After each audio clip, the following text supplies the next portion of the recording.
Olá, meu nome é Adriana, eu sou analista do Seguro Social e vou falar com vocês hoje sobre a aposentadoria do professor e também a aposentadoria da pessoa com deficiência após a emenda constitucional número 103. Vamos relembrar como é a aposentadoria do professor, como era antes da reforma da Previdência. Vamos dar uma olhada no slide. Antes da emenda número 103, eram exigidos 25 anos de contribuição para a mulher e 30 anos de contribuição para o homem, né? Sem o estabelecimento de uma idade mínima. Agora, após a reforma, houve uma alteração nos requisitos dessa aposentadoria, porque foi incluído uma idade mínima e foi unificado o tempo de contribuição exigido. Vamos dar uma olhada como ficou.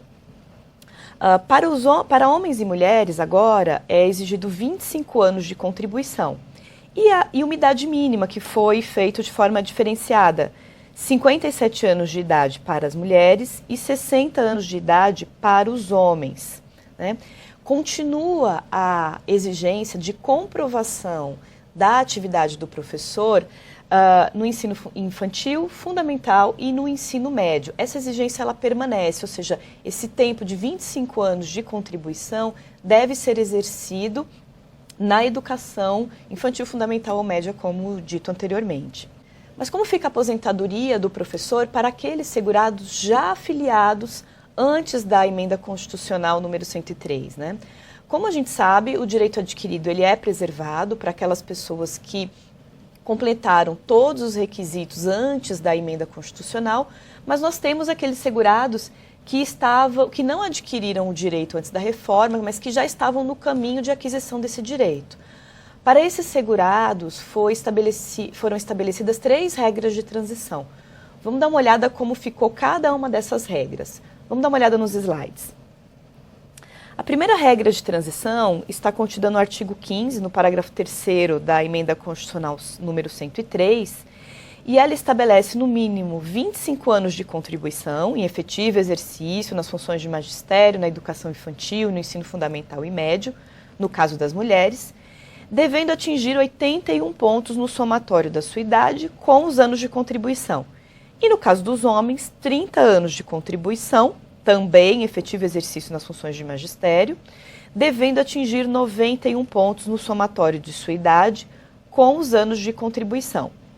É importante lembrar que, a partir de 1º de janeiro de 2020, será acrescido 1 ponto a cada ano até atingir o limite de 92 pontos se mulher e 100 pontos no caso dos homens. Vamos a um exemplo dessa primeira regra de transição para ficar mais claro.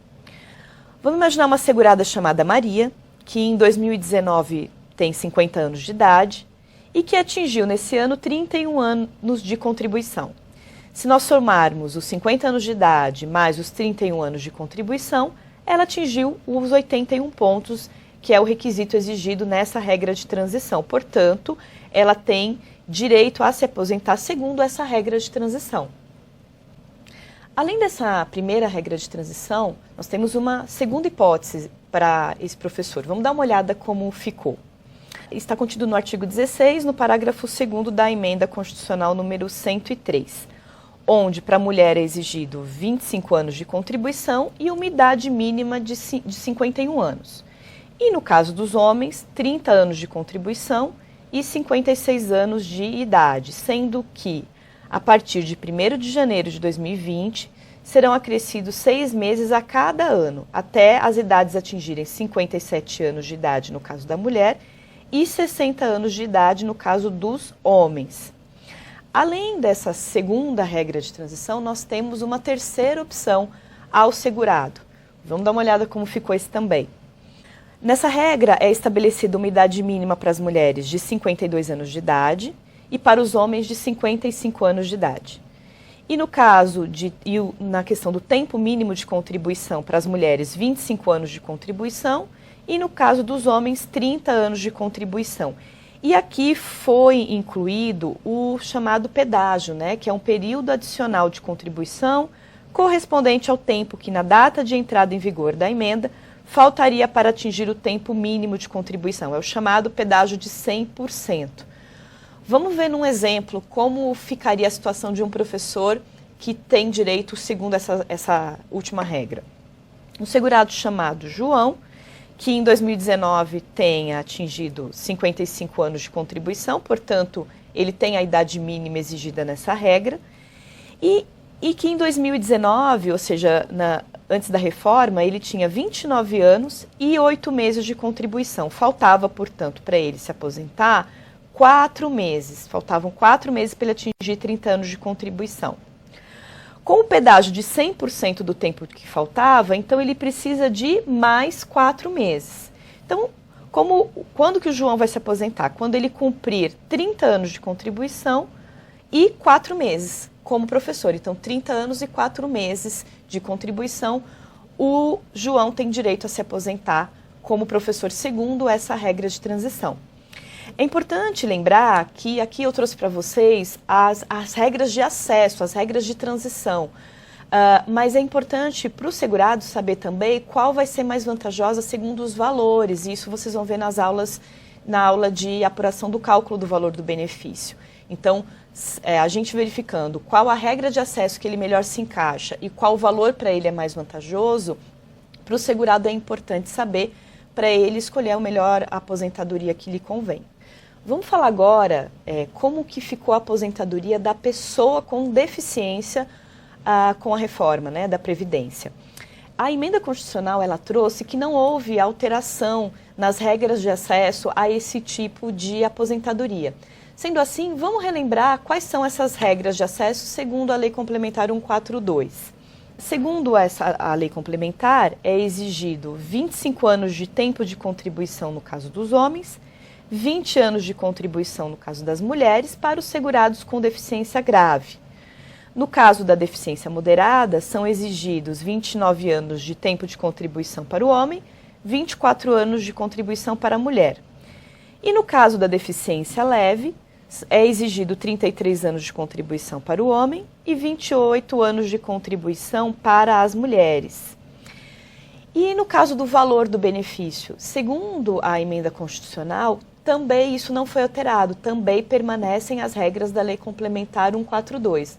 Vamos dar uma olhada, né? No caso da aposentadoria por tempo de contribuição da pessoa com deficiência, permanece a regra de 100% do salário de benefício, né? Mas é importante a gente lembrar que a reforma alterou a forma de apuração do salário de benefício. Agora nós apuramos a média aritmética de 100% dos salários de contribuição. Antes apurávamos 80% dos maiores salários, né? Como que isso é feito? Vocês vão ter uma aula sobre isso, que é o cálculo do valor dos benefícios, né? E para a aposentadoria por idade da pessoa com deficiência? A mesma coisa, permanecem as regras da Lei Complementar 142. Vamos relembrar um pouco como era isso e como é. Independente do grau de deficiência, é exigido 60 anos de idade no caso do homem, 55 anos de idade no caso da mulher e um tempo mínimo de contribuição na condição de pessoa com deficiência de 15 anos. Sendo que, no cálculo do valor, a Lei Complementar 142 ensina que a renda mensal dessa aposentadoria será de 70%, mais 1% do salário de benefício por grupo de 12 contribuições, até o máximo de 30%. E como eu falei, como se calcula isso também vai ser verificado na aula específica sobre cálculo de valor de benefício. Então, veja que no caso da pessoa com deficiência não há muito o que ser falado porque permanecem as mesmas regras. Muito obrigada.